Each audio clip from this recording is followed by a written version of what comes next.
Okay, cool. Yeah. Okay, so you do work with them. Yeah. All right. Yeah, we'll just welcome everyone. I see that people have been waiting for us, and here we are. And I'd like to welcome all of you. I can see that there are people already that are joining us on both platforms. Okay, I can see that people are beginning to join. Please call your friends. Moitamo Mukhetsa, I see you. Please call your just share the link with other people. I'd like to welcome all of you, both those who are on Facebook and those who are on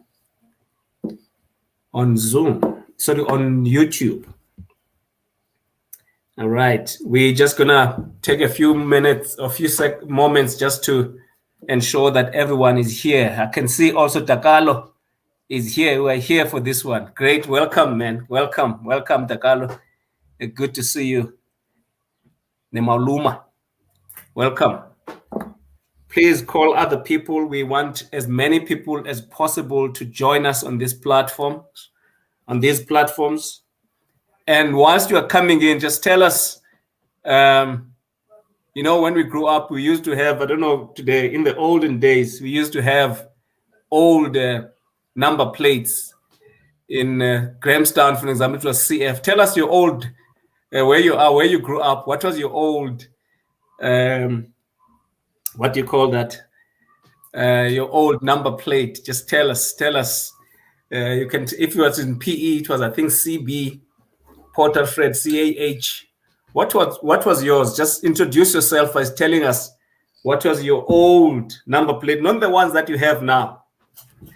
We're gonna see who, ama thousands, ama 2000s, and who are the old geezers. All right.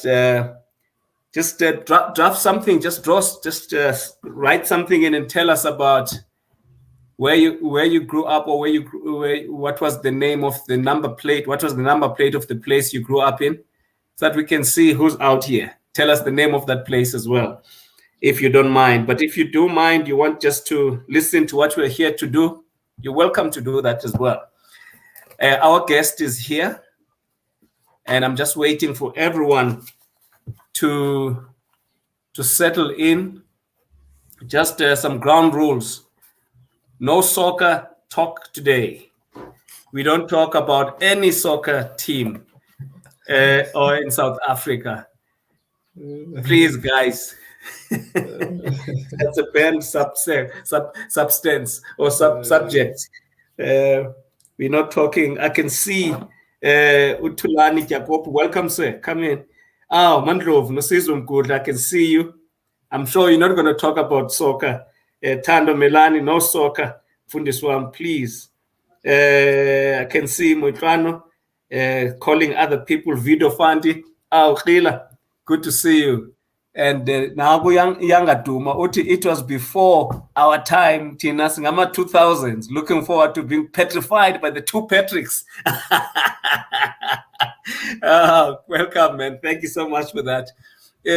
Tanzania, I'm sure there must have been a video is coming from Tanzania. He can tell us what was the old number plates of Tanzania before the new ones. Thank you, Yongamela. Manene, I like your top pair. Thank you, sir. Appreciate that. This was from 2010. Soccer World Cup. Appreciate that. I was given this by a friend of mine from Nigeria in 2010. Thank you. All right. Nagutaka Liko Nomaziti. Welcome. Is watching. Thank you so much for joining us. We're looking forward to Uyanga. He is looking forward to being petrified by the two Patricks. All right. I think let's get started, ladies and gentlemen. We do not have a lot of time. We don't have a lot of time. I'm sure people have a lot of things to do, and we won't want to waste your time, but we want to make sure that your time is packed with investment in your own growth and development, with information that's going to take you to the next level of your life. This is what these programs are here for. These are not just to while away time. We are here to build ourselves and to build our capacity as people. We want to be better people in the future. Who can be like that without the help of others, people that know, people that are informed? We're here to make ourselves grow one way or the other. And so I'd like to welcome all of you to this growth moment, to this growth and insight moment, a time that can change your life. You know, I've got calls from people who say, man, you have no idea, you know, that we go back to these video sessions to watch them. Even afterwards, we go back to watch, and we're learning a lot. And I really appreciate that feedback. That's the purpose of this session. All right. Today, we're talking about the basics of investing. The basics of investing.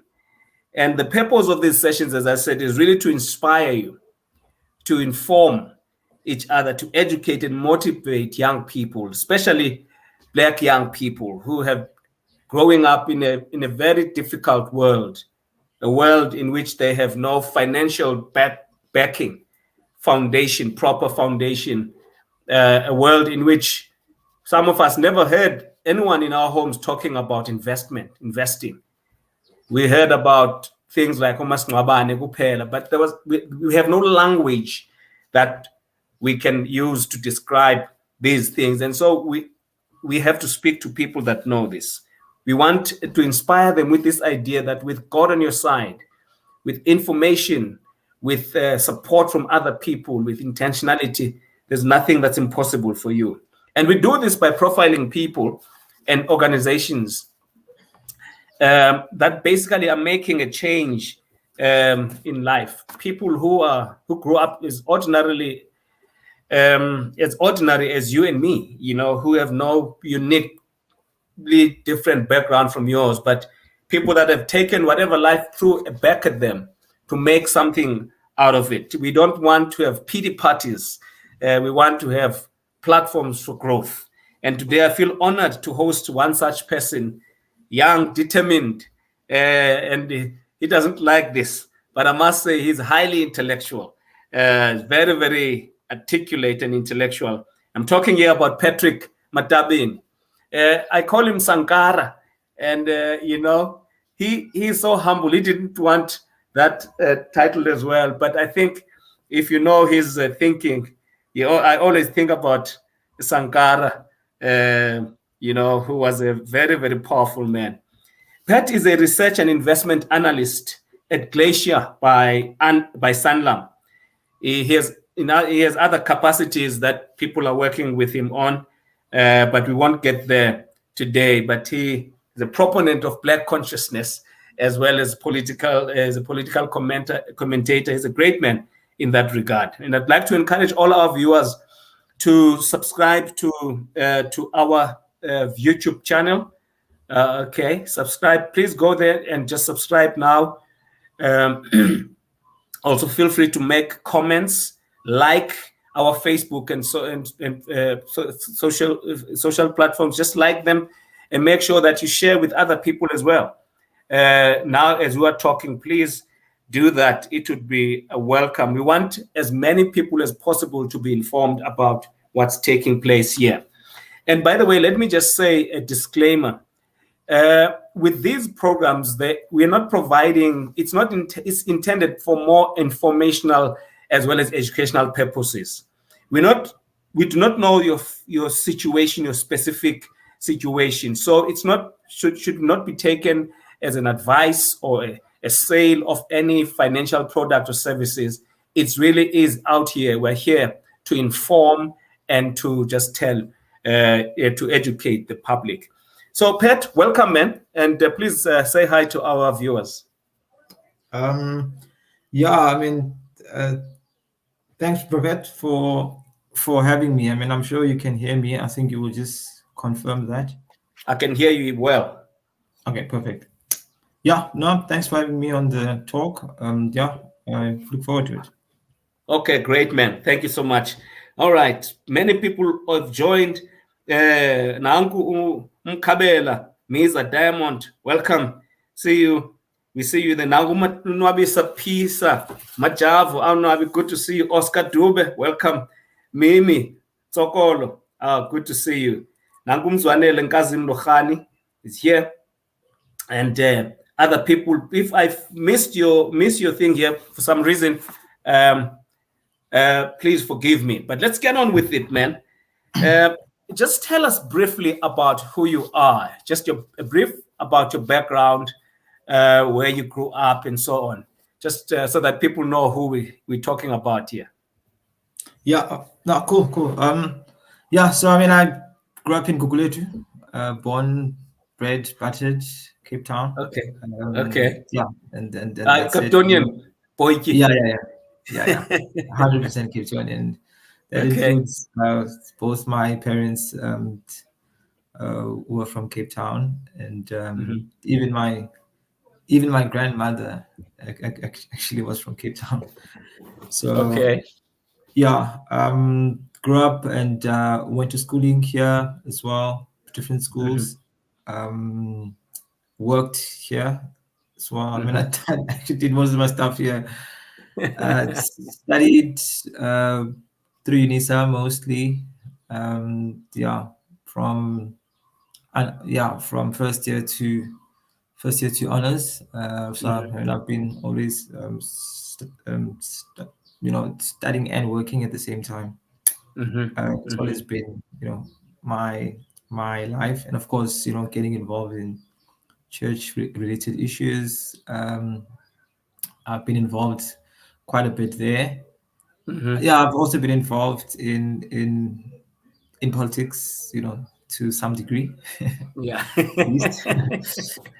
But of course, that's not the topic of today. Professionally, I worked I started a career in finance with Old Mutual. There was quite a while back. I started more on the accounting space. Grew up in that space, moved to within that space, went into sort of management accounting, still within Old Mutual, but in the what is now called the Mass Foundation cluster, which is almost like the mass market business. And then I moved from there, took a sabbatical for some time to further some studies, and then did that, and then moved into. Of course, I wanted to get into the more investment type of things now, right? Of course, there's a technical difference between accounting and investments, right? Of course, those who are in the space would know. And then moved into State Street, which is I'd say it's a global. Okay, so it's a global financial house. It's mainly a custodian business. But it's got an asset manager as well globally. It's actually one of the third biggest asset managers globally. But they had a custodial business which was in South Africa at the time. I joined the team there doing investment reporting for close to 2 years.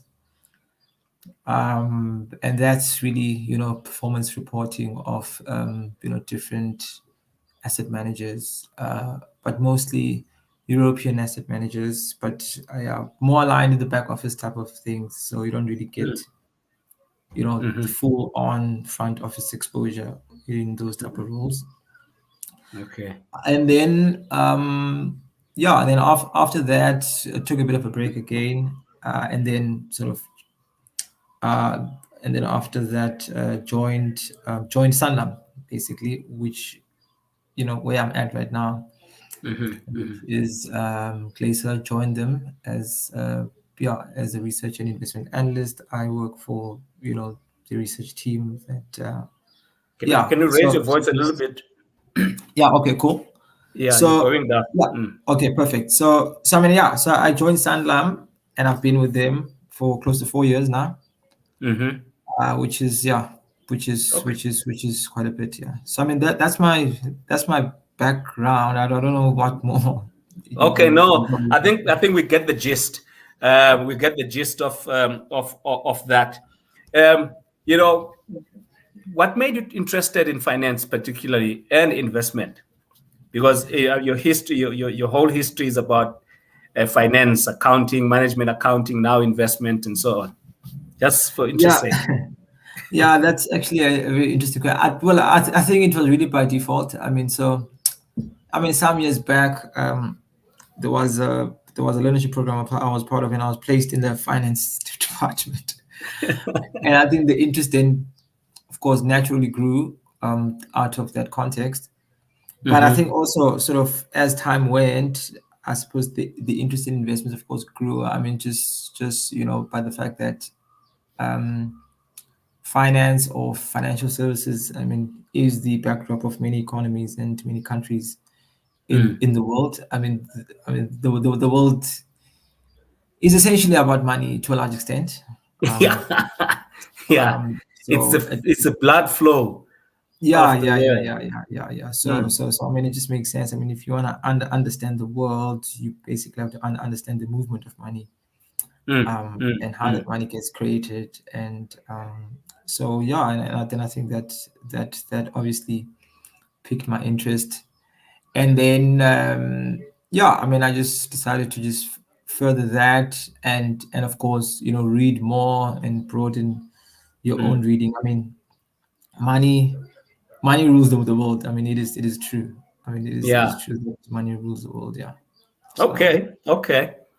Yeah. It reminded me of a conversation I had with a young man who was in IT. He decided he wanted to just go into understanding money and where it's coming from. He went into the dark corners of the internet, and he came out yeah. of that experience so scared.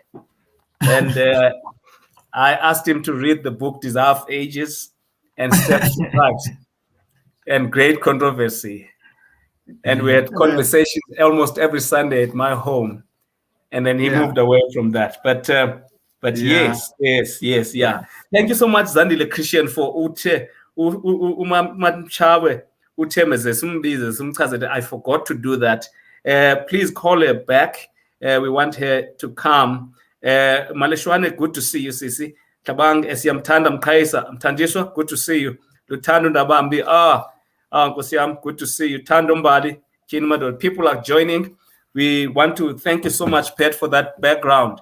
What is involved in research and investment analysis? What is that? What does that mean? Yeah. Look, again, if you're referring to what I do or just Yes. generally, Yeah, I mean, what you do? What do you do? oh, Yes. so okay, what I do. Okay, perfect. So firstly, yeah, I probably have to explain the business I work for first, and then it will help bring context to what I do, right? Yeah. So Glacier, which is a subsidiary of Sanlam, part of the Sanlam Group, fully owned, is an investment platform, right? Now, investment platforms are like investment platforms are like, just to really simplify them as basic as possible, right? If you're Yeah. going to game, and when you go to game, you go to shop, right? You go Yeah. there and you want to buy your different products and those kind of things, right? Whether you're gonna buy a washing machine or buy a TV or whatever. So game, of course, sources all these products from some supplier, right? Yeah. And whether Yeah. they sell food or whatever. So a platform it's almost like that space where advisors or brokers come to basically buy funds or buy unit trusts.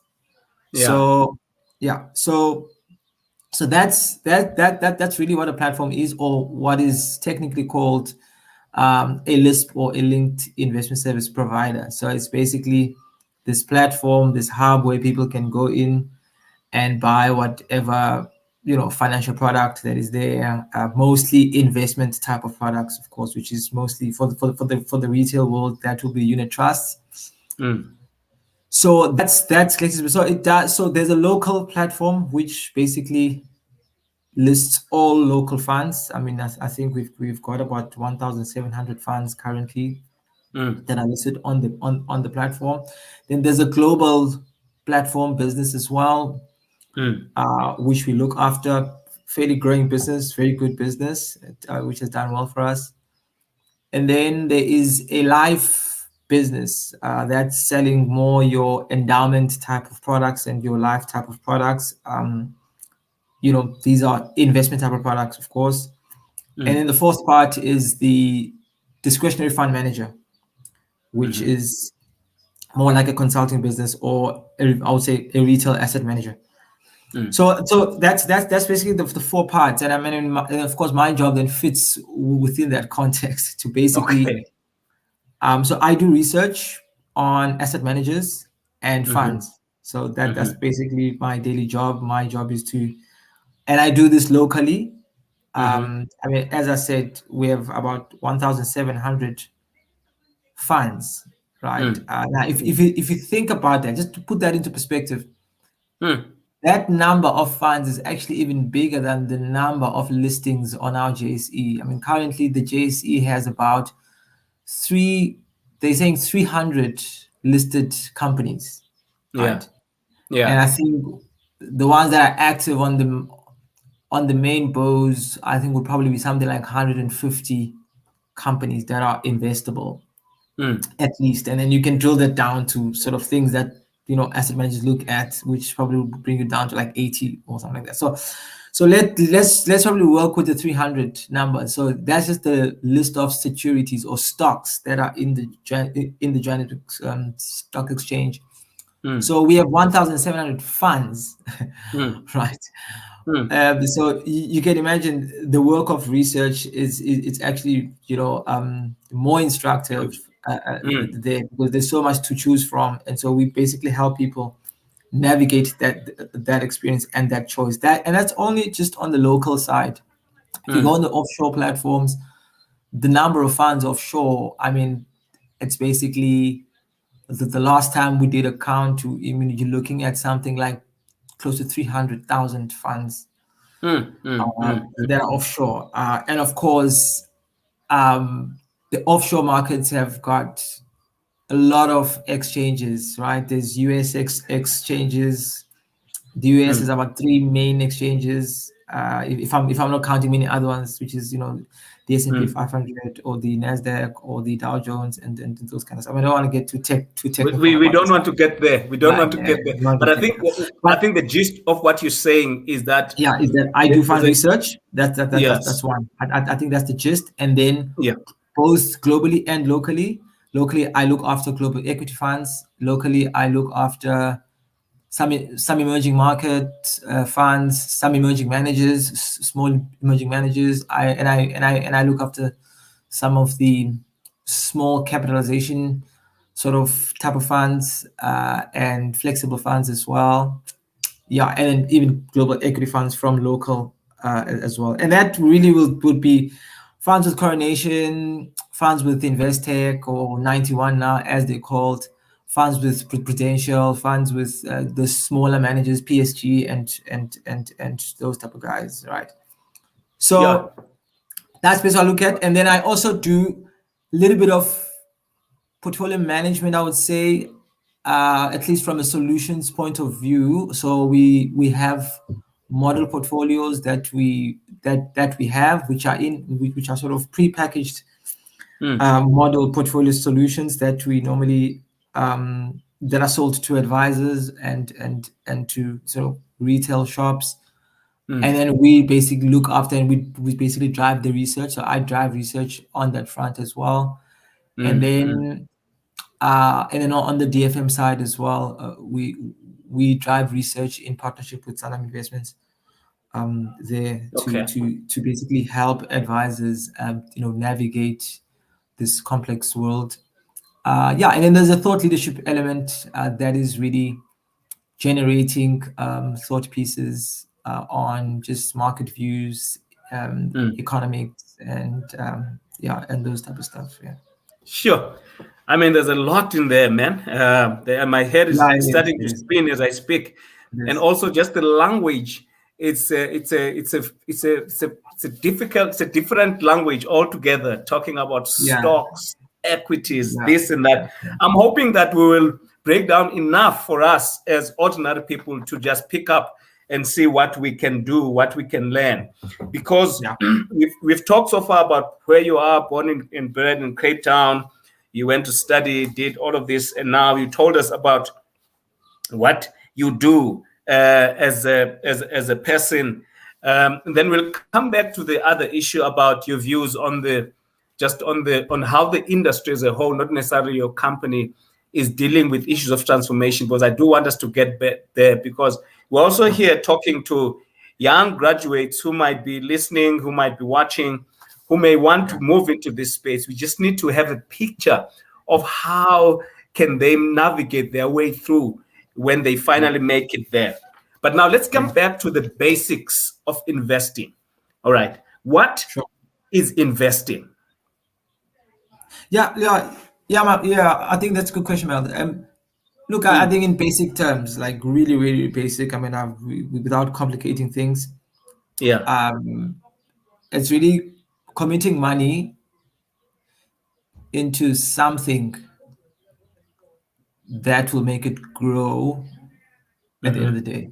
Yeah. Okay. That's basically it. Yeah. So it's really committing Yes.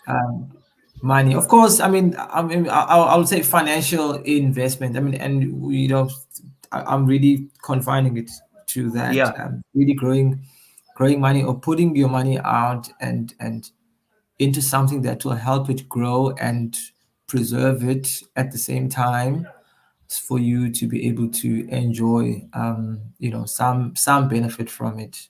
And and of course we'll probably chat later about how you can do that.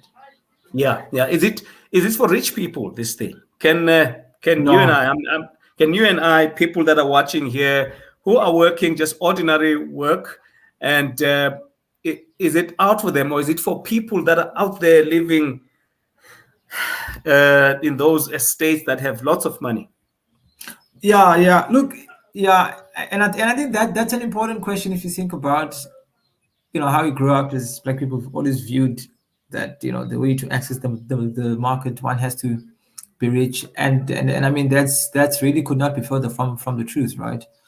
It's, I mean, investing is really it's accessible to everyone. Literally, you can invest from as little as 250 a month, right?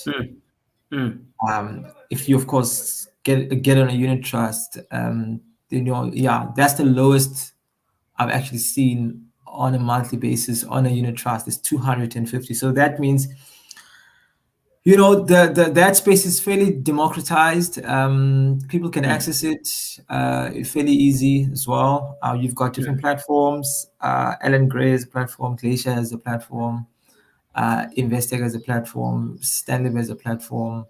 There are many platforms. I think Ellen Gray is probably the most popular one, because of sort of the direct business that they can take. And I think even there, I mean, from as little as 250, you can actually invest if you decide to go to a unit trust. And for people, of course, that are extremely want to go invest on their own, or without, or not in a unit trust, or gain access to, or some sort of access to the stock market, I mean, easy equities literally has no limits, right? You can put in $100, you can put in $200. It's really in investing made so easy in terms of accessibility. So it's really not something that's reserved for the For the elite or the haves. middle class. Yeah. Okay. All right. Well, this is important because I got a Facebook comment from a friend of mine, Usbek, was saying, Tulani, saying, "Kusenzima ukusave." But so, my man, clearly people are struggling with COVID-19 and the lockdowns and the loss of business and things like that. So it's good to know that you don't have to have huge amounts of money to be able to invest, but you need to have to create the culture of saving in order to do that. So you're saying people can approach an advisor and get advice in terms of how they can do that. Yeah. Okay. I think people definitely should do that. I mean, you can really speak to any advisors. I know we have a couple in church. We have Yeah. Yanga, we have Sia, so you can probably go speak to those guys. Yeah. That they can sort of really help you gain access to some sort of a platform, and then you can really start that journey. I do want to make a comment to the one that you've made from the person that actually made a comment about saving. I think you're right. I mean, our savings levels are not that great in the country, especially amongst Black people. But I do want to think. I mean, I do want to say that we need an investing culture more than a savings culture, right? Okay. And Can this you is break it down a bit? What does yeah, that mean? yeah, What's the difference? yeah, Yeah. yeah. And I mean, of course, when we think about savings, typically you think I'm putting money in the bank, right? You think I'm saving money in the bank, whether it's to fixed deposits, 3 months, 6 months, or to deposit. I mean, which is obviously very short term, sort of guaranteed money.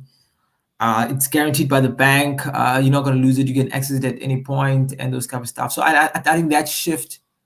I mean, it could help us to shift a little bit away from that, because I mean, if you think about where interest rates are right now, I mean, we're on record lows, right? We're on multi-year lows of rates because of COVID. So you're not getting that, you're not getting the sweetener in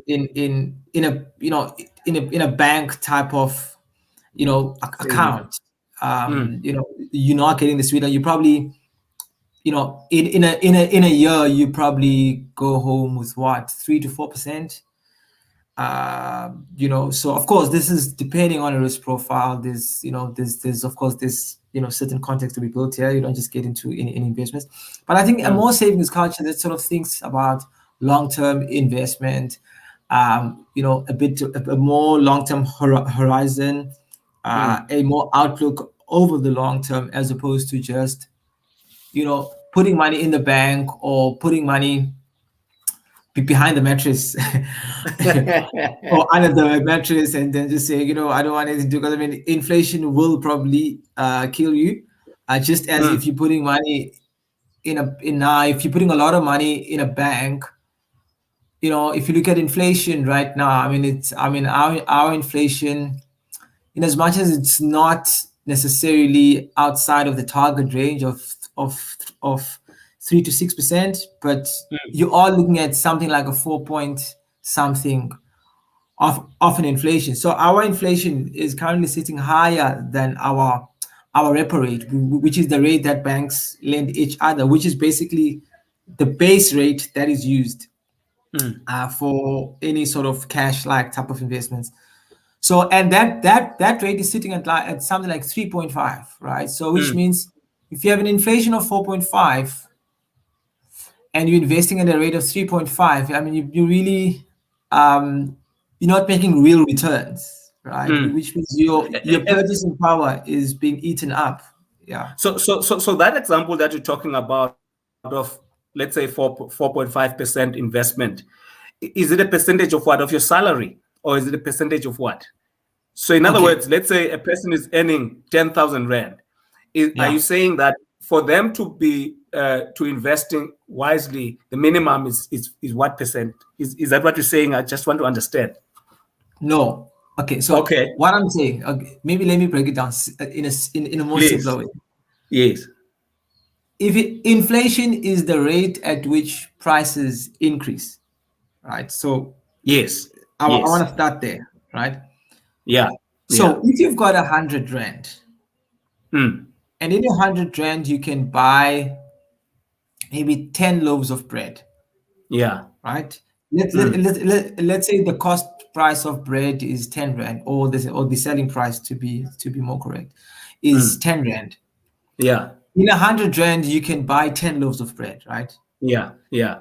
Now, if that price of bread moves from 10 rand and goes to, let's say, 12 rand, that's a 20% increase, right? With 100 rand, are you going to be able to buy those 10 loaves? No. No, you won't, right? So that's what we call purchasing power. Right? So that's purchasing power. So when you invest, so if your loaf of bread is moving from 10 rand to 12 rand, which is a 20% increase, we must try as best as possible to invest in a vehicle that's going to keep up with that rate, so that we are able to buy 10 loaves of bread. Because you get a point. Yeah, because if you take that money now and put it under your mattress and the price of bread grows to 12 rand, tomorrow you can't buy 10 loaves of bread. You can only buy 9 or 8 loaves of bread. The following day, you're probably gonna, if inflation again pops up, then you're gonna be buying 7 loaves of bread. So your 100 rand, in as much as you still have that 100 rand, but the worth of that 100 rand is actually losing value.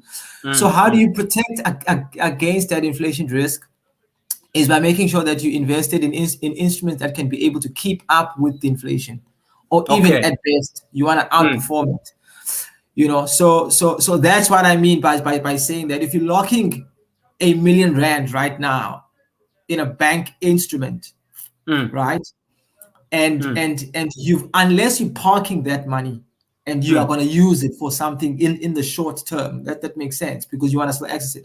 But if you have a 1 million rand that you don't use, or you've won the lottery or whatever, you would want to, go up the risk spectrum, as we would say. In other words, go into, higher than a bank, because inflation is going to eat you up, because you are earning 3-4%, but your inflation is growing at about 4.5 to 5%, which is okay.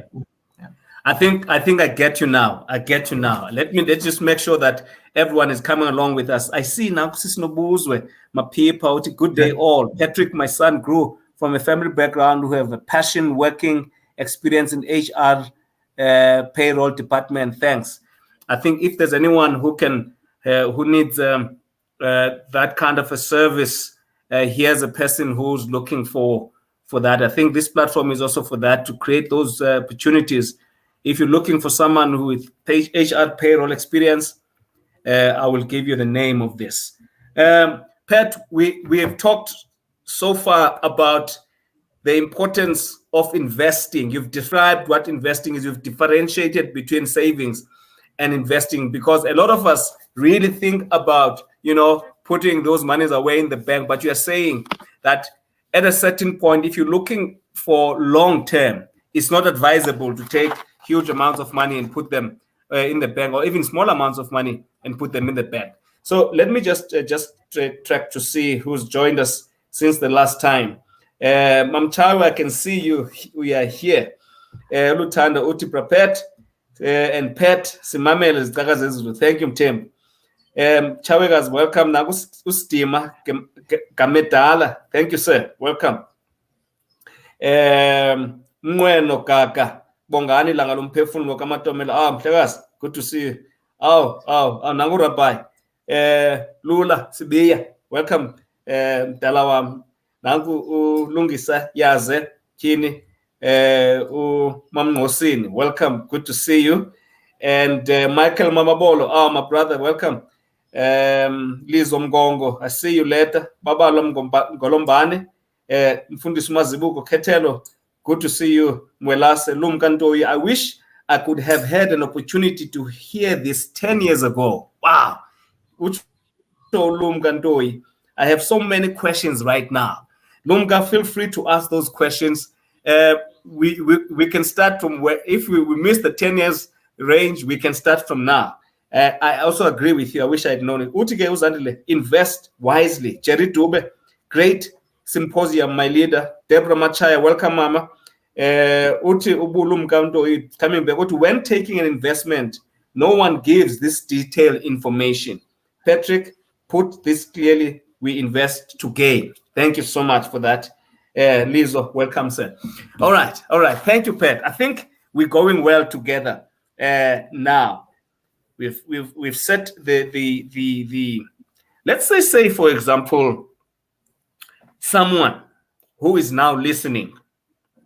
All right. Okay. I just want us to get to the back room, to the companies? I know that your company deals with other companies, and you do not necessarily, at least your program does not seem to be dealing with individuals like me and you. I don't know, you correct me if I'm wrong.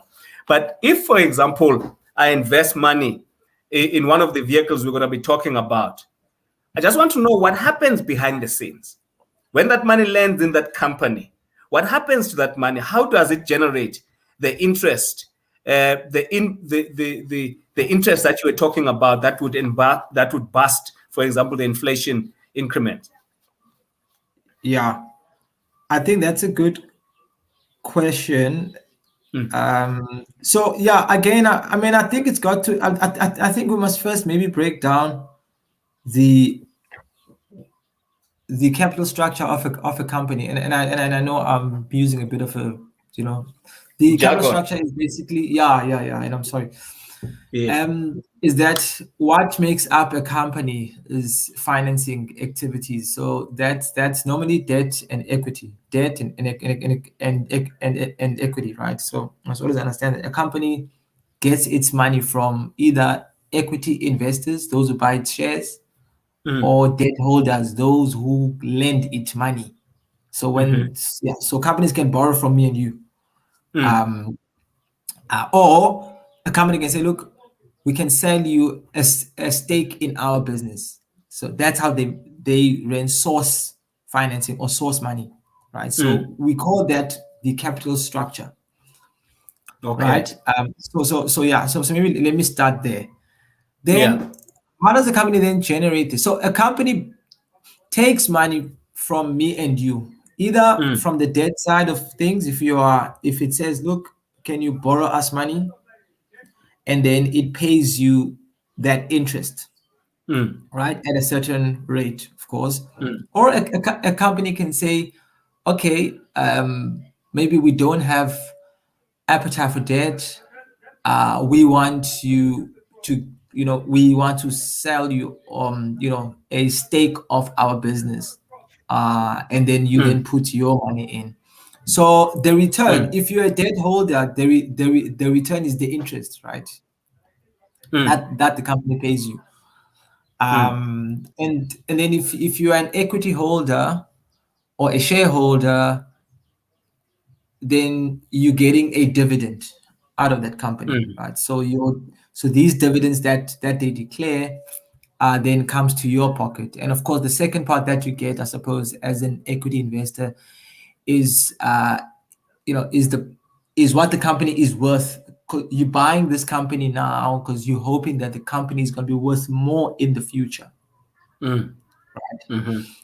And then when you have to sell that stake or that share, if it's in the listed market, then you want to sell it for more than what you bought it for. Yeah. Right. So how then your question is then, how does a company generate that? So a company then takes this money, it takes this 100 rand, right? And then it funds its projects that it thinks will generate profitability. Okay. Whether it's through a turnaround or getting proper management, or strengthening the balance sheet, or whichever way that it does to then generate profitability. Then when a company generates profitability, it's then able to, one, retain some of its money to fund new projects and fund sort of working capital, or fund its going concern, or fund its operation as a company, right? And then the second thing that it does with extra money, after paying all taxes and paying its own employees and expenses, and also paying its debt holders, right? Then the company can then distribute that money as dividends. Okay. And that's how then that gets generated.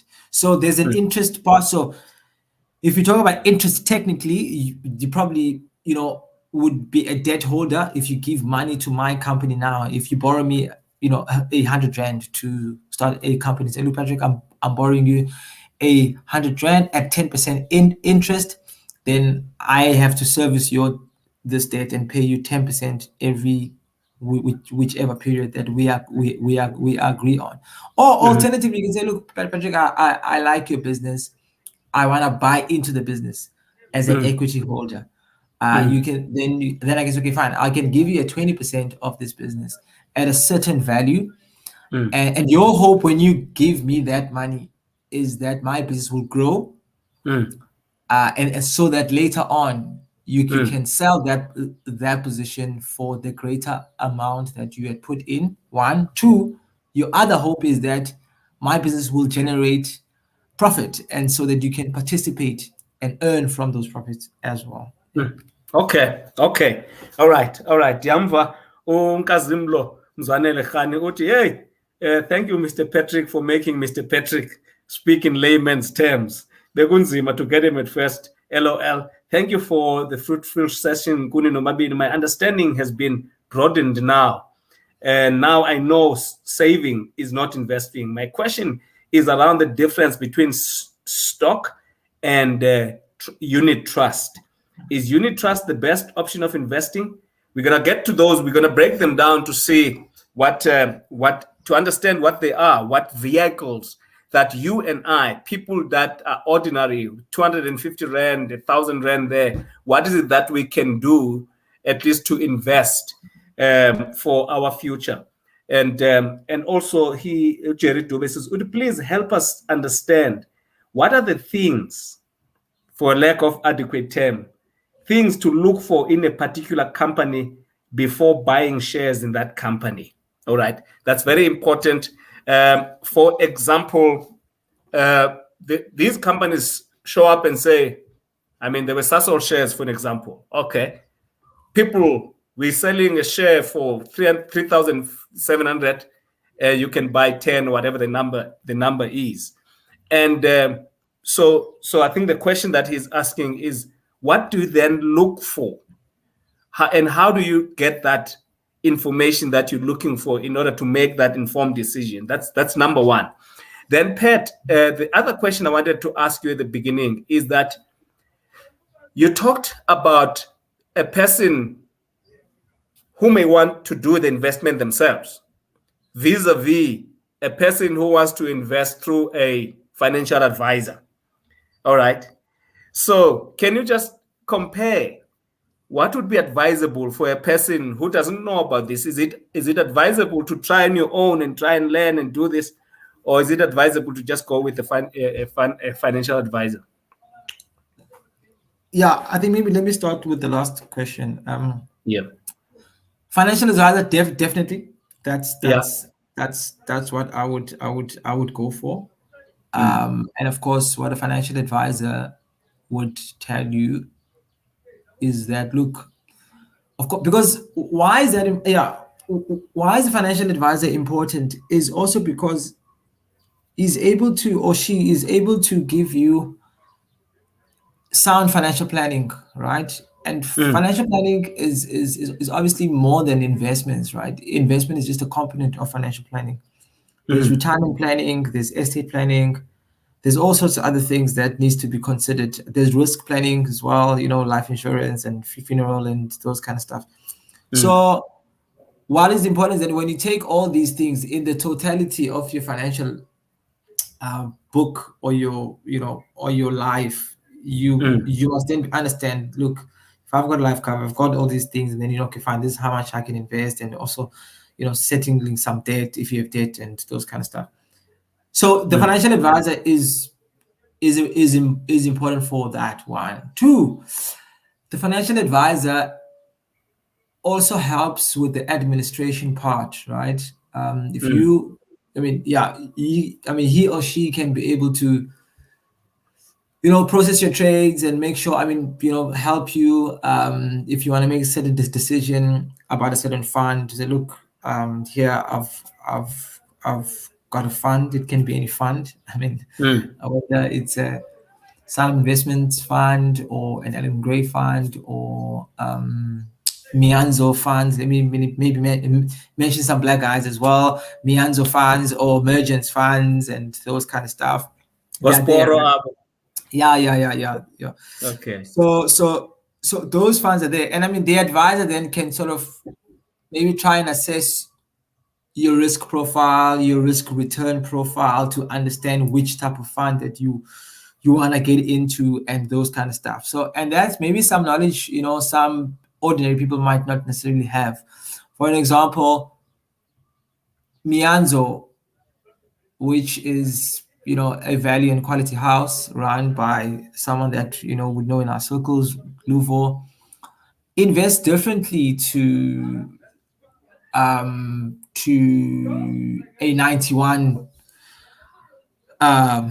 investment opportunity fund, which is a more sort of pure quality type of fund. So again, there's different type of investment styles, and there's different ways, and there's different philosophies. And I think as an ordinary person, one might not be privy to knowing, how this style works. There are value managers, there are quality managers, there are growth managers, there are momentum managers, there are low volatility managers, and those kind of stuff. So it's complex. Yeah. So I'm saying the financial advisor can help sort of giving those type of insights, right? As opposed to, of course, if you've got the knowledge, you can go directly. You can. I mean, Ellen Gray, for example, their platform, I know you can literally go into that platform, choose whichever funds that are listed there, whichever funds basically, and you make your own choice, and in that way you are a direct client through a unit trust world. Okay, I'll come to the second question about buying stocks, right? I mean, I think one person asked about what are the things to look for in a company and all of that. Look, yeah, that's a very difficult and exercise, and that's an exercise that is why we sort of normally say to people they must go to the unit trust version. Maybe I must explain what a unit trust can you is. please explain what a unit trust is? Yeah, yes. I think it's very important, because so a unit trust is like an investment stock firm. I mean, if you think about it like that, that's the way I want to explain it. Yes, okay. Yes, Yeah. It's like Lokshine, where all of us put in money in this pot. Yeah. Right. We put money in this pot, and this pot then gets managed by professional people. Right. And these people, they decide, right, we are buying this company or we are buying this, because they are professionalized, they are professional people, they are trained to look at these companies. For example, when you're looking at a company, I mean, I'll just give an example of how complex that is. You must first establish the strengths of the management, right? How are you going to know the strength of that manager, right? You must interview that person. You must be able to know, is the board, is the governance structure good? Is the balance sheet? Are you going to be able to assess the strength of the balance sheet? You might not have the skill set to be able to look at that. The performance, are you going to be able to break that income statement down and look at the cost drivers and look at the revenue drivers and look at all the other ratios and the metrics to be able to look at what is the profitability of that company? And then thirdly, you must still do a valuation of this company. You might not know what the valuation of that company is, right? And that valuation would, it would require you to be able to discount all the cash flows, and you must understand what the cost of capital is. You must understand what the growth rates are. So when you think about buying, and also you must understand the industry as a whole. You must understand the macro aspect. Where is the country right now? What is the climate? So all those things. I mean, in a unit trust, professional people who look at that every day, their job is to look at these companies, do the valuation, and also assess when to sell. When to sell. You could be invested. I'll make an example. I mean, I bought a stock, and I just got in love with it, and China decided to change their tone on commodities, and then commodities prices of iron ore plummeted, and then the stock next thing is down, right? This is the same thing that happened to. I mean, you spoke about Sasol earlier on. I mean, last year, Sasol was pricing in at like 18, 19 rand. It's crazy, right? And people were like, you know what, we just hate this thing. We just hate this thing. Of course, there were people who know that company very, very well, and they're like, no, actually, this is an opportunity to buy. And some people bought it at $20. That stock today is over like 200, right? And again, we could talk about Steinhoff as well. The stock got plummeted heavily after Marcus Stewart did. After that scandal. That's scandal. Now, things like that. I mean, how are you gonna? I mean, if you're an ordinary investor, I mean, how are you gonna pick that up? Probably you can through news flow and doing your own analysis. If you can, you can go direct, of course, and just buy stocks. But I mean, I always say that if you do really, really, really want to do that, which I would say still go the unit trust way. But if you really, really insist on that, I mean, at least take a certain long-term view and I mean, and try read up on the companies. I mean, the finance sectors are there, they're online, and try to know what you are putting your money into. I mean, I have a stock that I love personally, which is Woolworths. I mean, I think it's a great business personally. Of course, I mean, just based on, just the strength of the food business, which I think is a really, really, really great business. It's been growing. It's everything. I like the stock a lot. I've got some cash exposed there, but again, I mean, that's really my personal thing. I would say you probably do that with excess money, not with retirement money, not with money that you sort of a lot of money or anything else. Rather, the unit trust. I mean, I am still exposed quite a bit to the unit trust world. And they are really, really great funds. There are great managers in this country that I think people can really, buy into. Yeah.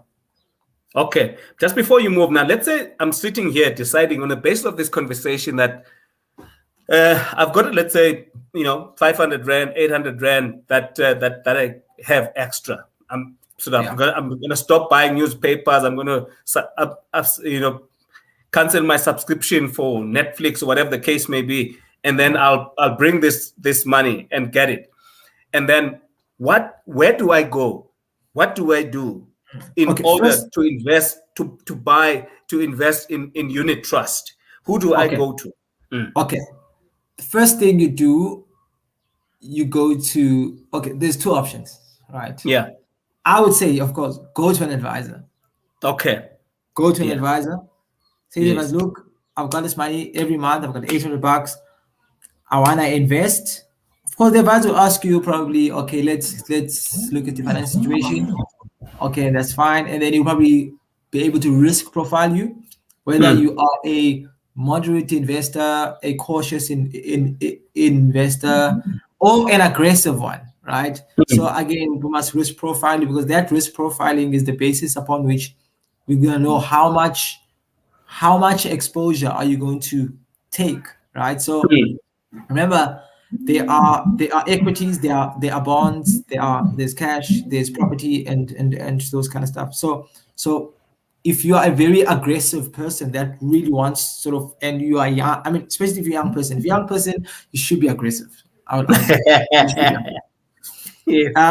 course, if you're old, and at least in the context of retirement, if you're old and you're nearing your retirement, you've built up a lot of money, you don't want to be too aggressive. In fact, you don't want to be aggressive because you want to preserve a lot of money that you've built, right? So you want to go a bit more cautious. So when you have those conversations with an advisor, the advisor then helps you also with different products in which you can access. There are products. There's retirement annuities. There's tax-free savings accounts. There's endowment if you are a very rich person, and all these type of products that you can access that are there that you might not necessarily know that are beneficial in many ways for the ordinary person. Yeah. Okay. So I would say touch base with an advisor, and of course, or of course, you can go to the Ellen Gray platform. Yeah. Right. And I mean, directly, if you have knowledge, you can directly buy into those funds. Mhm. and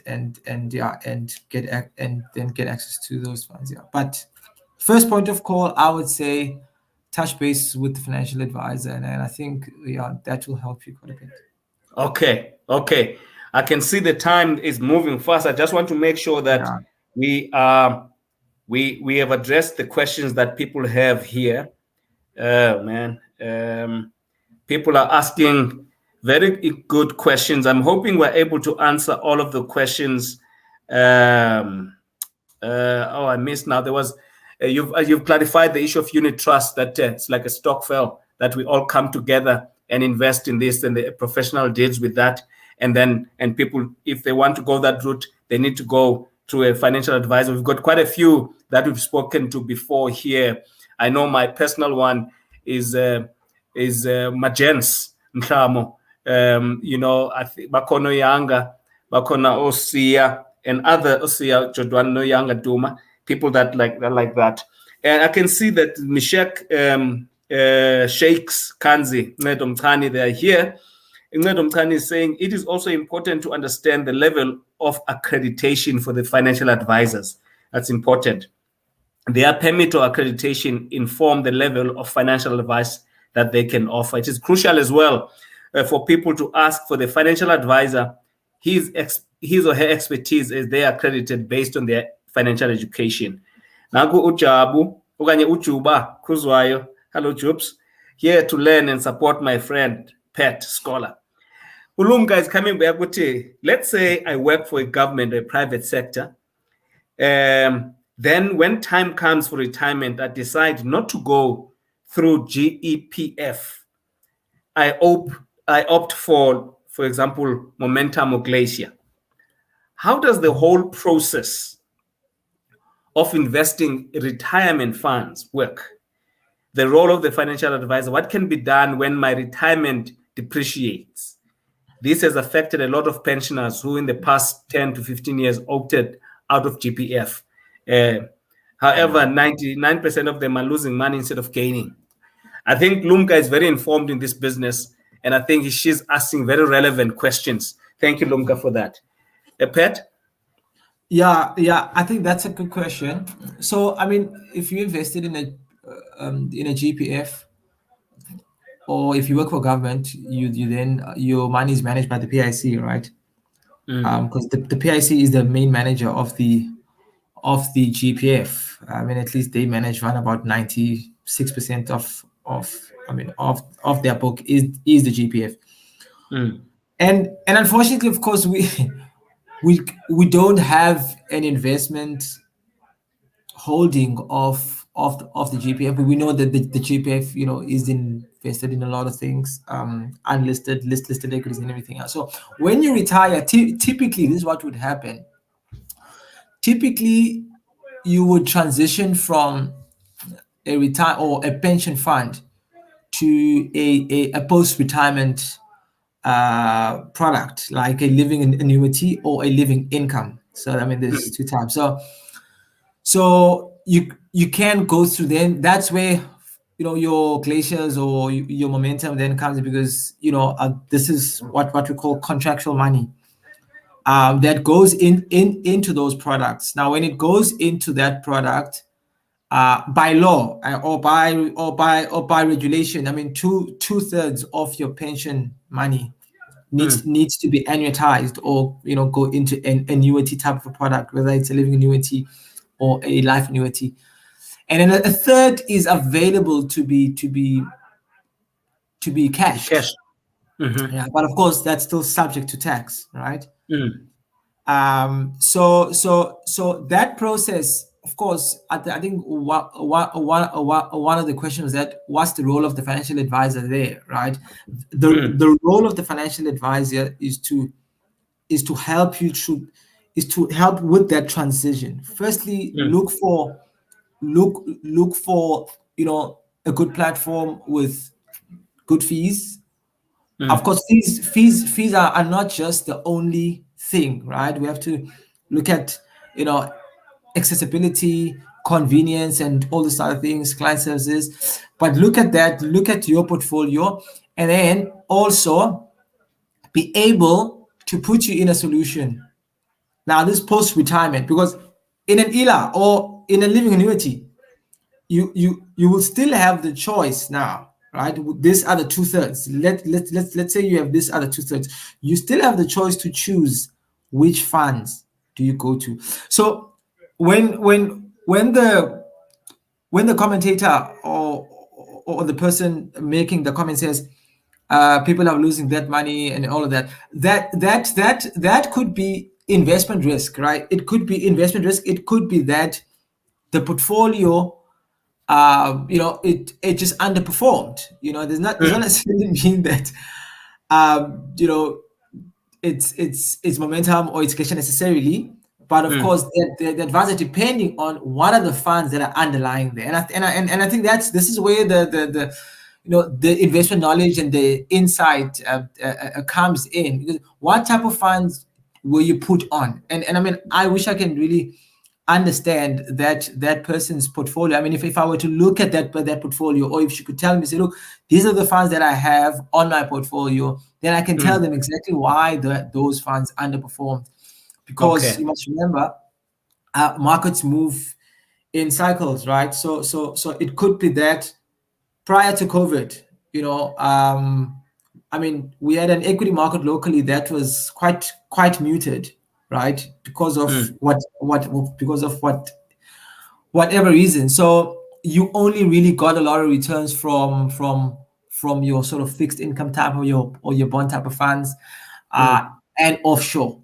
Those are your only two bets. Anything that was local at that time really didn't give you nice cash, right? Only after COVID, like now. I mean, if you post COVID and you think about now, I mean, our local markets have rallied incredibly. And I mean, our bond market is still relatively, I would argue, doing well. But so I mean, there are those nuances to understand what drives underperformance. It really depends on what is in that portfolio. What gets chosen into that portfolio. But yeah, I mean, it's a good question. Okay, thank you so much. I'll come with I think Jerry Dube is asking a question that I wanted us to talk about. If you can just briefly break down these things. What are retirement annuities? You've talked about trusts. Let's talk about government bonds. All right, we now and then hear that there are government bonds or government shares that people can buy. Can you just break them down in terms of how can people participate into those? And then I mean, the question that I had here, I don't want this to be complex, but there were things like exchange traded funds. I don't know what those things are. Things like tax-free savings accounts. I mean, are these investment vehicles that people can consider, or would you suggest that let's not spend a lot of time here, but go and ask them to a financial advisor? Yeah, look, I mean, let's start with the bonds. Let's start with bonds. Look, I mean, bonds is very simple. I mean, I'm not going to complicate anything, right? Let's say government bonds. Yeah, we will say government bonds because there are corporate bonds as well. Yes. So government bonds is you as a person lending money to the government. Simple as that. And the government says to you, okay, give me 100 rand, and every 6 months I will give you an income. And then after that period, which we agree, so let's say you are buying a 10-year bond. You basically, the government is basically to you, give me this 100 rand for 10 years. And then every 6 months within this 10-year period, I will give you a certain rate of that of that 100 rand. Currently, I think the bond yields are looking at like just around 9. So it says, look, I'll give you 9% every 6 months, or 4.4 or 9% every year. And then at the end of the 10 years, I'll give you 9% and your 100 rand back. Simple. Okay. That's a government bond, right? So you're basically buying you are buying, you are giving the government bond money at a certain rate, which they pay you, in the duration, and then after that period, they give you back your 100 rand. Relatively safer, relatively safer than equity because it's backed by a government. So I mean, governments. I'm not saying government can't go bankrupt, but they can. But I suppose they can. But I mean, the chances of that happening are still Yeah. relatively, lower. Slim. Yeah, I would say because I mean, you still have a central bank that can probably print money, but even though I mean our central bank, I don't think it really wants to go down that route. They're But very conservative. yeah. But yeah. So that's a bond in simple terms. Yeah, that's a bond. Okay. Yeah. Okay. So it's not shares, right? It's a bond. Yeah. It's a debt instrument. You are lending money to the government, And they pay and the you a certain government, portion they pay you a back. certain rate, yes, every period within that Yeah. 10 years, let's say. And then after that 10 years, you get your money back. Okay. Retirement So, annuities. an RA, as it calls, it's a pre-retirement product, right? And is a vehicle, yes, it's a pre-retirement product that I would really encourage everybody to have, right? It's important. I think we must think more about our retirement, and what the retirement, and so it's a product structure which is typically underlined by different funds, right? Or it can be ETFs. I mean, you basically, if you go to any financial house, say, look, I want to, or for financial advice again, I want a certain retirement product. Can you please give me the executive fund? Here's the retirement product. And then you're going to have to choose which funds do you want to invest in. And then that product then houses those funds. The good thing about the retirement in annuity is just the tax benefit, sort of the tax benefit that it comes with as well. But of course, I mean, I would say go to financial plan because you must also think about that in the context of the pension fund that you are contributing towards if you are working, because that total the total taxable benefit is counted. So yeah, it's counted part of your pension fund. That taxable benefit is counted. So it would include your retirement annuity. So if you max that, for example, I know that I think you can max retirement contribution up to 27.5, right? Basically. So if you maxed that, I mean, then you have maxed that tax benefit. It's gone. So yeah, it's gone. So that's why if you are very wealthy, then Okay. then you can max that. I mean, if you are very wealthy, you can max that, and then you probably need to get other products that are going to give you tax benefit. Probably go to endowments, but Okay. because most people, I mean, they don't typically max that, so there's still space for an RA, or you can just fully go to an RA, and then get that benefit. Yeah, so it's a good product to have, very good. But yeah. Okay. All right, Then guys. then I think you spoke about what else? TFSA and ETF. Can I quickly touch Yeah, on we those? talked about tax-free savings account, money market accounts, and money market Okay. funds. So, yeah. Okay, cool. Let me just quickly go through that before we just hit our time. Tax-free savings account is the second product that I want to talk about, right? It's a pre-retirement product as well. Even a post-retirement. Well, in fact, let me not put it like that. You can take a tax-free savings account. Yeah, But what's important about it? What's so important about a tax-free savings account is the tax benefit. As it says, it's a tax-free savings account. So you're not taxed. You're not taxed on capital gains. You're not taxed on the income or the dividend or the interest that you earn. Very great product, right? It's it's got a contribution limit of 36,000 per year, which means you can only contribute up to 36,000. If you go over, then you start getting penalties of around 40%, right? Also, within your lifetime, you can only contribute 500,000. So this product came actually in 2015, and I mean the government was trying to promote people to save and invest.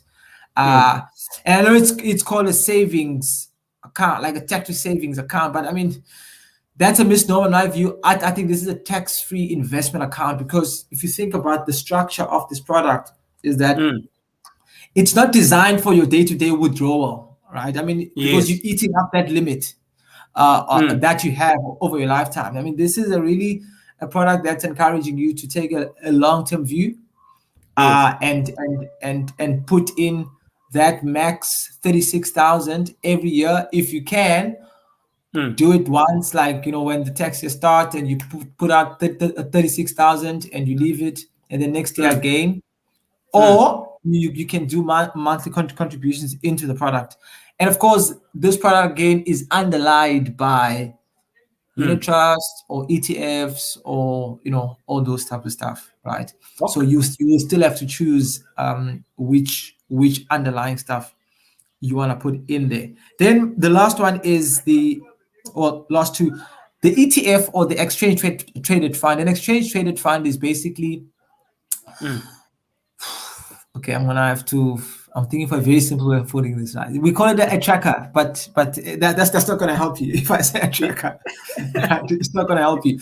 So what these instruments are basically pooled instruments, pooled investment vehicles, or instruments that are aggregated, and they track benchmarks, or they track a group of companies, or a sector, or a theme, right? So if you think about the way I can explain an ETF is, okay, if you wanted to buy the JSE, so you can buy the whole market, which is the JSE, which is an aggregate of all the companies in the JSE, right? So it aggregates everything, and then you buy into that, right? Or let's say you wanted to buy into a certain sector. Let's say you believe that the property sector is going to be a sector that's going to do very well, and you just want exposure not to a specific company, right? Like Growth Point, but you want to buy the whole sector. So the way a very efficient way of doing that is then using an exchange traded fund that is tracking that sector. Okay. So that's how I can explain it for now. It's in a very simplistic way. I mean, I'm missing a lot of detail. I think you've done a great job in really explaining it. But I think where this thing must go now is where people have to go for themselves. I think what we can do in this program is to just whet the appetite enough for people to say, let me go and investigate more. Let me go to this and find out more about this.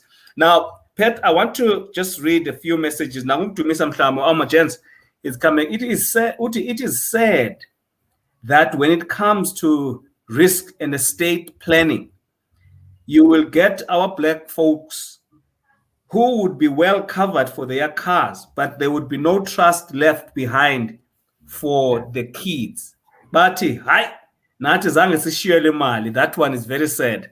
I think he's making a comment here. I see Nanku Unojaholo Umlulami Mafani has joined as well. Munez Ntleki is watching. Tibashe Utu Beauty Slacha Kotela. I might have missed this Bendikenda Puma. Uti, would Pat recommend Cetrix 40? Maybe you need to tell us a bit about what that means. I want to cool. What is that? So guys, those of you who have just joined us, we're looking at the basics of investing. What does it mean? We're not providing a specific advice to your specific issues now. But I mean, we've talked here about what investing is, the investment platforms, and what's the difference between savings and investment. We've looked into unit trust, we've looked into retirement annuities, we've looked into a number of these things. So the idea is that when you have a moment, please go back and investigate a bit more. But I think the most important message that has come out from Pat is that your advisors, your financial advisors, are best trained and to be able to provide answers. But let's talk about this Satrix 40. What is it? I sometimes hear on the financial radio programs when they talk about this thing. What is it about? Yeah. Maybe let me first say, Satrix is a Sanlam business. Yeah, okay. Yeah, it's a Sanlam business. It's an it's a passive business of Sanlam. So that's why it's called Satrix. So that's why it's called Satrix. And then 40 is the number of companies that are in that ETF or in that instrument. So that's why it's called Satrix 40. So what that instrument does, it groups the top 40 companies in the country or in the JSE. Yeah. So when you buy it, you buy the top 40 companies. Okay. Yeah, that's what it does. Okay. Yeah. So and those top 40 companies, you can easily go to the website and actually check out what's there. I can tell you already, you've got an Naspers there, you have got a BHP Billiton there, you've got a Richmond there, you've got you probably gonna have a Standard Bank there, you've got a First Rand there. So there's quite a couple of these are large, very large. In fact, the largest companies, I would argue, are listed companies in our market. So so that's what a Satrix 40 is. Okay. Whether is it would you advise? Yeah, look, again, I mean, it's very difficult, right? I mean, it will depend on what the context of the portfolio is, right? Because what I can do is tell you what you're exposed to. You are exposed to a lot of I'm trying not to use jargon. I'm just trying not to use jargon. So please. you are exposed to companies that are dual listed, right? In other words, companies that are listed here and outside of the country. So you are, because Naspers, BHP, Richmond, and all these companies, right? These are companies that generate a lot of their earnings outside the country. So I think for me, it's not about saying is it good or not, right? It depends on portfolio construction. What type of portfolio are you building? You are exposed to sort of resources there as well, BHP, Anglo. You are exposed to Naspers, so which means you are exposed to what happens in China for a big part of it. So if China coughs, you probably get hurt. If China does well, you would do well, right? So it's really understanding that, I mean, building a nicely balanced portfolio. That indice has, I mean, it has done well, right? I mean, large caps have done well. Do you need a lot of money to invest in that? Do you need a lot of money? No. Yeah. You don't. You can buy it. In fact, easy equities, you can buy ETFs from as, I don't know, guys, from as low as $50, literally. I promise you. Yeah. So you can literally gain exposure. I mean, if you wanted that thing, I'd say, just go to easy equities. You're paying the cheapest fees. This is the cheapest platform. If you have a bank, of course, which I'm sure most people have banks, you can also activate your share trading account, and you can buy ETFs there, and you can buy Satrix 40 if you are interested in it. But of course, I just have to say that in the period that we're getting into, I mean, I still think there's a lot of upside in the local markets. Your small cap type of play, sectors have done extremely well in the last year. I must emphasize that. So, look, I mean, it's a good exposure to have. I mean, take a long-term view, but it's just knowing what you are getting yourself exposed to. Yeah, I think Younger, is providing an answer. Also, just to add on what you're saying, it says what is important is one's financial strategy and financial goals. I would say this buy advice other than product comes after, or product follows advice. So I think what's important there is the issue of where you want to go. What is your financial advice strategy? What are your financial goals that you're looking to achieve? Now let's wrap it up quickly here, Pat. Now let's say because of COVID, or because of whatever situation that is facing me, this person has been investing for a while. They may have had some money put away in some sort of retirement annuity, or pension fund, or whatever the case is. But now they are stuck in some issue. They want to access that money, okay, in order to be able to use it for now. Is it possible that people can cash all of that money and or portion of it, or what are the implications of doing that before it's time? Yeah, I think that's product dependent. Again, that's product dependent. I know that. I mean, if you invested in RA, of course, I mean the idea is to keep your money till 55, right? Yeah. If you withdraw your money, I know there are penalties that you're gonna suffer. Mm-hmm. If you invested in a typical, if you invest in a provident fund, I know they're trying to change some regulations now. So I mean, I'm not sure what the latest is, but I know that back in the days you could invest in a provident fund, and then you can then cash that money out if you resign or whatever. But you will attract tax. So I mean, it's really knowing those kind of things, right? If you're close to retirement, and you want to, you do have an option to take a third as cash. You will pay tax, of course, and of course use that third in whichever way you want to use, and then the 2/3 that's contractual. That is by law that you have to annuitize that or put it in annuity. And then that, of course, now is the start of another phase of your life, which is post retirement, and you can obviously build your portfolio in a way that is suitable to be able to draw income, and of course you can choose from 2.5 to 17.5. The level of income that you can choose. So yeah, I mean, there's something. It depends on product. On a TFSA, I mean, if you draw income or if you draw money on a TFSA, you basically eating out your allowance, right? I mean, it's not designed for that, right?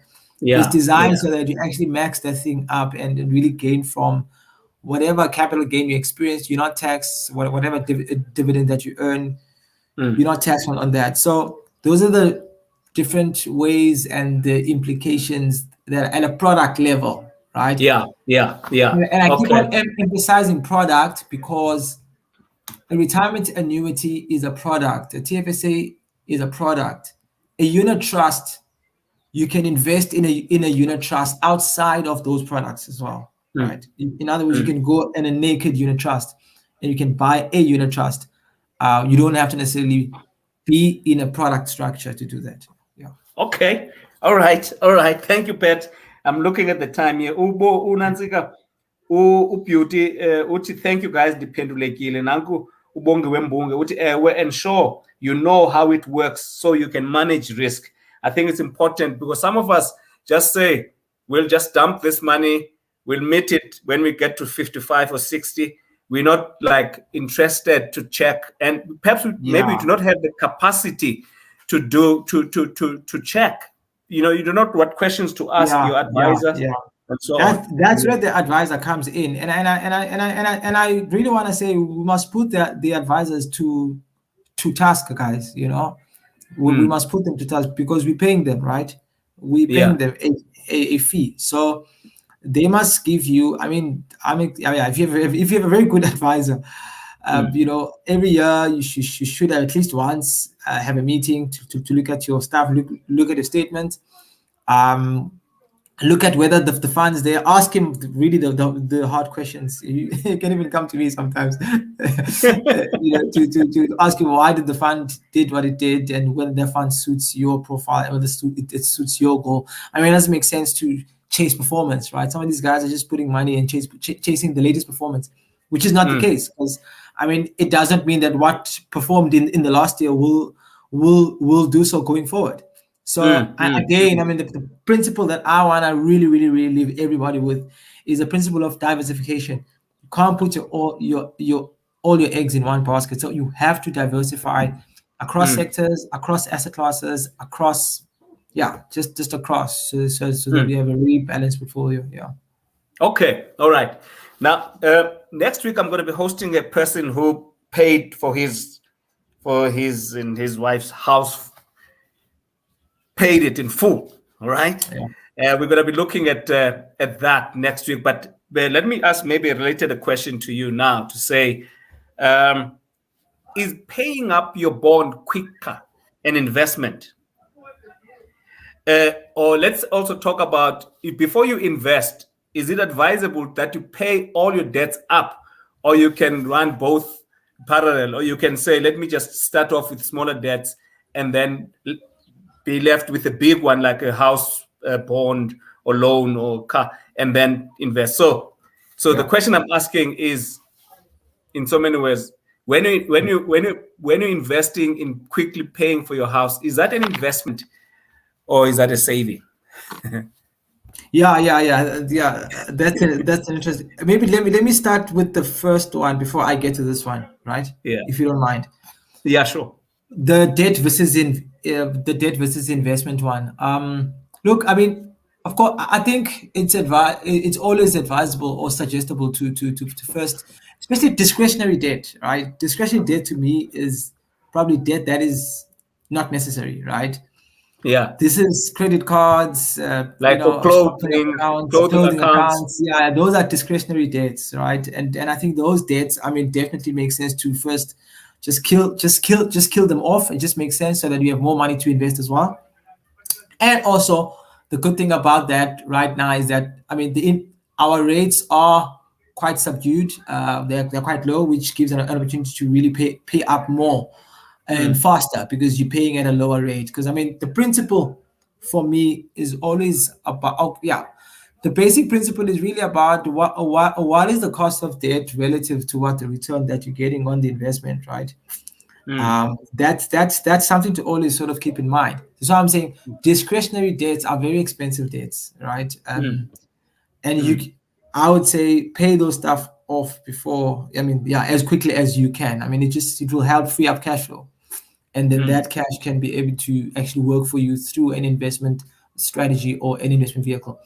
Coming into the property question, whether it's advisable to pay off mortgage and all of that. Of course, residential property, I'm sure that's what you mean, like residential property. That's right. Yeah. Look, I think it's an investment insofar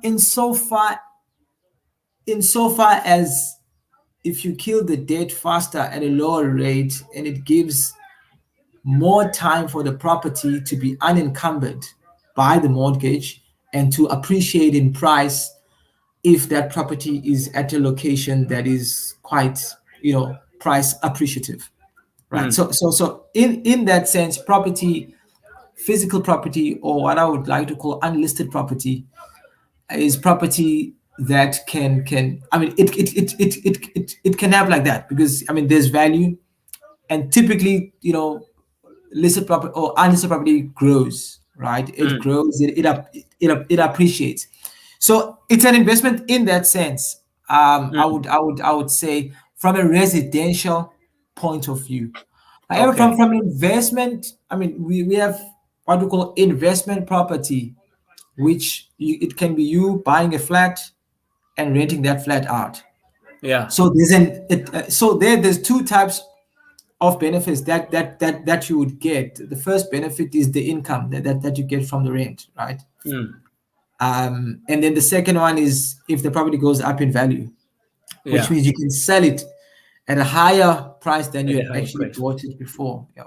So just to think about those consideration, residential property, definitely primary. You want to pay that thing off so that when you get to retirement, you're not still paying. You are not paying off property. I mean that's really that's not nice, right? You want to Yeah. enjoy your pot basically Mm. that you've worked hard so much for. Mm. Then on the investment property sense, there's two ways in which you can play property. You can play property in the unlisted space where you buy you buy this flat. Of course, you absorb the risk of the tenant not giving you problems there. You must you must know how to manage that risk. Some people, of course, you can hire an agent or a facilities manager or whatever that can do it, but you pay those guys. But still, if there's no tenant, then there's no income, right? Mm.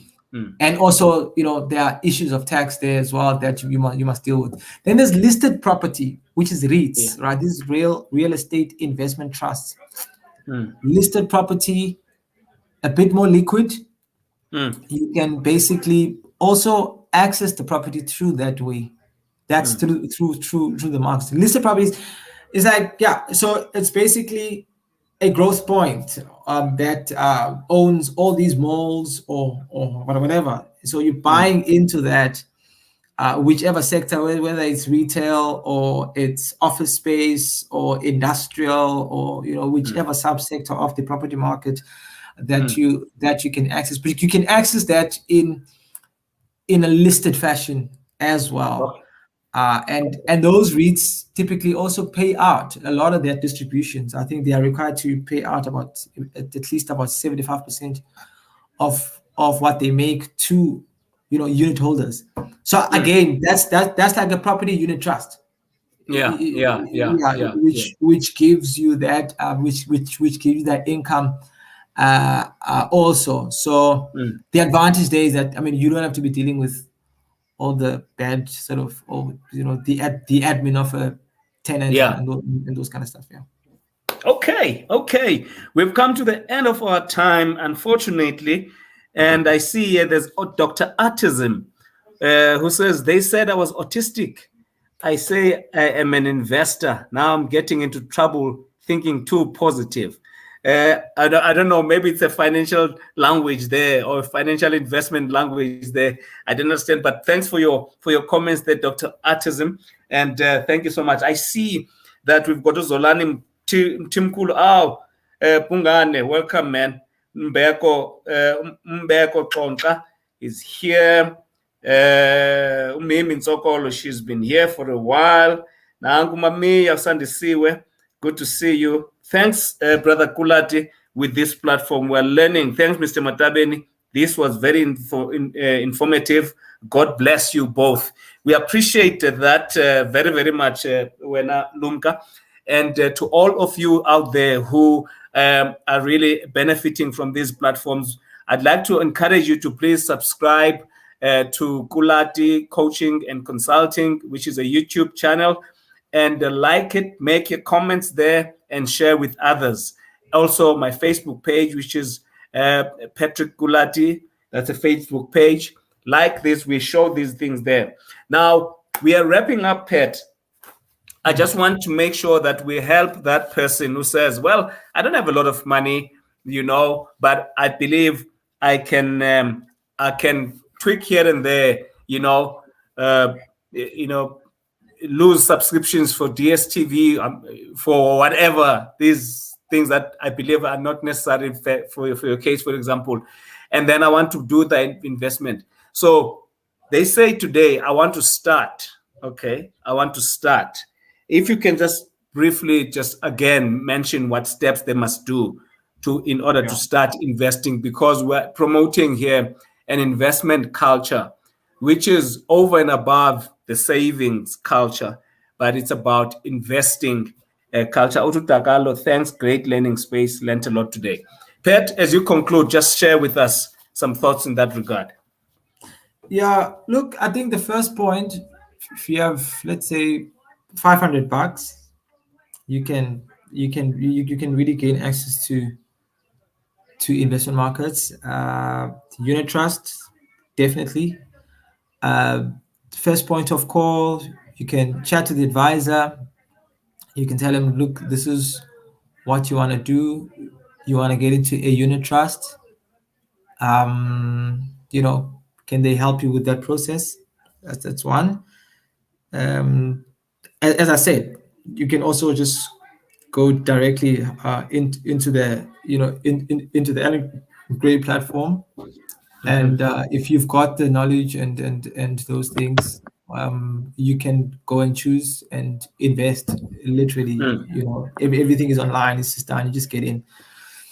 But of course, my preference, or what I would suggest, is obviously going through an advisor, because you might not just know which funds to choose and how to navigate that. Yeah. Okay. Alternatively, if you're very persistent about stocks, you Pat, the are you cheapest there? platform. Yeah, I am here. Can you hear me? Did I just Okay. lose you, Pat? Okay. Can you hear me now? I can hear you, yeah. Okay. I think you Mm. got stuck. Okay. Yeah. All right. Nah. So Okay. no. It's So telling me yeah, I need to go and eat. yeah. So yeah, I mean, I was saying, if you're persistent about stocks, and you want to gain that exposure directly, of course, I must say this with caution. You have to have the knowledge. You have to know that this is a bit high volatility. You can also access platforms like Easy Equities, which is a very cheap platform. I think it's the cheapest platform that we have. And of course, you can get sort of local stocks there if you want. But my strong one would be financial advisor unit trust, right? At Okay. least there you don't have to worry about, you've got a professional investment manager that runs your money, that manages your money in a certain mandate. And in terms of navigating which funds to choose, you can chat to an advisor. Yeah, if you're close enough to me, you can also chat to me for just for fun speaking. Otherwise, you still have to go to an advisor. I'm not authorized to actually give advice. Yeah, yeah, All right, all right. Thank you so much, Pat. I think we've learned a lot today, and Nanku Umimi again agrees. Which is indeed, it was a very informative. Mr. Pat M. Uzamile to break it down in layman's term. Yes, thanks, Pat K. We pay so much for services out there, Siabulen. I also want to thank you for indulging us for this period of time where we're learning so much about these things. And you can always come and learn and hear. Let me just say that again, that for specific professional advice, seek professional people. They're out there. You can get their proper advice. They can tell you about this and that. But I think it's important that we really come together.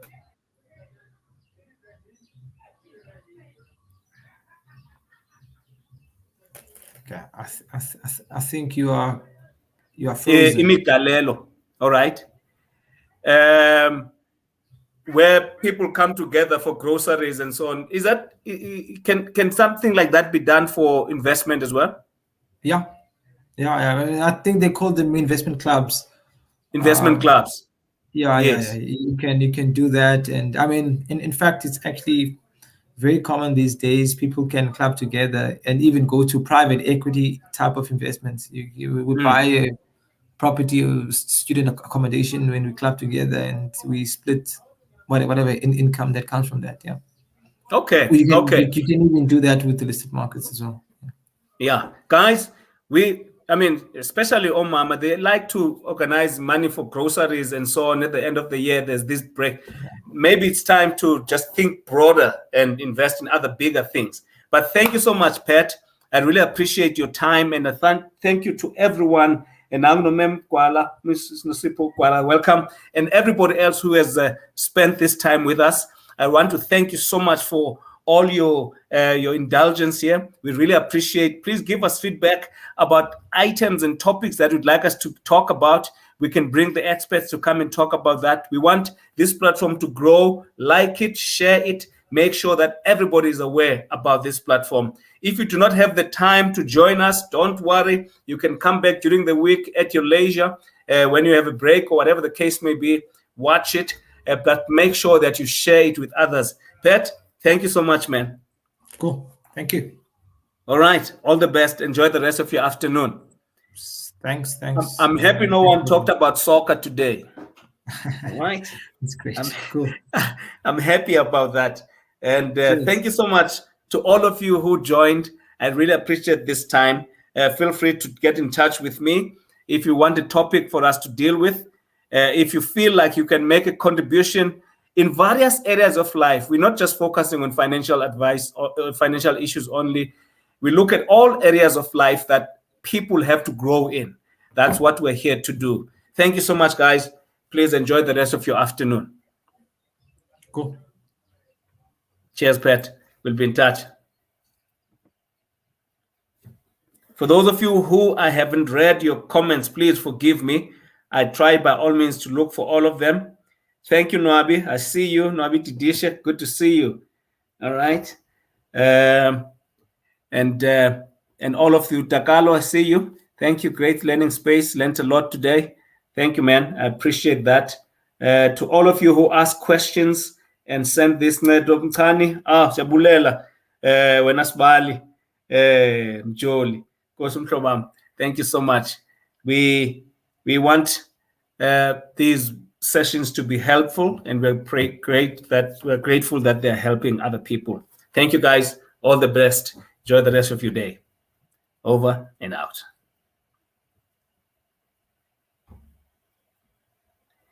Okay, thank you, Soms. We'll definitely catch up. Thank you, Soms. Thank you so much. All the best. So, Milapana, see you.